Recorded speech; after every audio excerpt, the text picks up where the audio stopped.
Hello, and welcome to Sandland of Sound Waves. I'm Willa Joyner, and this is week 37, day 183. Today our reading is Mark chapter 4, verses 1 through 20. Again, Jesus began to teach by the lake. The crowd that gathered around him was so large that he got into a boat and sat in it out on the lake, while all the people were along the shore at the water's edge. He taught them many things by parables, and in his teaching said, "Listen, a farmer went out to sow his seed. As he was scattering the seed, some fell along the path, and the birds came and ate it up. Some fell on rocky places where it did not have much soil. It sprang up quickly because the soil was shallow. But when the sun came up, the plants were scorched, and they withered because they had no root. Other seed fell among thorns, which grew up and choked the plants, so they did not bear grain. Still, other seeds fell in good soil. It came up, grew, and produced a crop, some multiplying 30, some 60, and some 100 times. Then Jesus said, 'Whoever has ears to hear, let them hear.' When he was alone, the 12 and the others around him asked him about the parables. He told them, 'The secret of the kingdom of God has been given to you. But to those on the outside, everything is said in the parable so that they may be ever seeing, but never perceiving, and ever hearing, but never understanding. Otherwise, they might turn and be forgiven.' Then Jesus said to them, 'Don't you understand this parable? How then will you understand any parable? The farmer sows the word. Some people are like the seed along the path, where the word is sown. As soon as they hear it, Satan comes and takes away the word that has sown in them.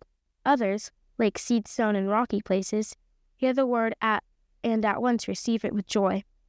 But since they have no root, they last only a short time. When trouble or persecution comes because of the word, they quickly fall away. Still, others, like seeds sown amongst thorns, hear the word, but the worries of this life, the deceitfulness of wealth, and the desires for other things come in and choke the word, making it unfruitful. Others, like seed sown in good soil, hear the word, accept it, and produce a crop. Some 30, some 60, and some 100 times what was sown." Now let's consider our 7 arrows or 7 questions. What does this passage say? What did this passage mean to its original audience? What does this passage tell us about God? What does this passage tell us about people? What does this passage demand of me? How does this passage change the way I relate to people? What does this passage prompt me to pray to God? Now let's look at a brief devotional about this passage on page 203 of our book, 7 Arrows. A common way Jesus taught others about who he is and what he came to do was through parables, which are short stories designed to communicate one central point. Jesus used the parable of the sower to illustrate the message he and the disciples would communicate about the kingdom of God. They would sow the seed widely, but only a small percentage of people would respond in faith. This parable reminds Jesus' disciples that the work we do is not in vain. God faithfully uses the few who respond in faith to produce an abundant harvest of godly fruit. The disciples themselves would demonstrate this reality, beginning with a small band of disciples who followed him by faith. Jesus would transform the world.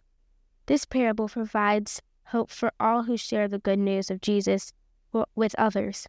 Though many will reject the message of salvation, some will hear the message of Jesus and trust in his work.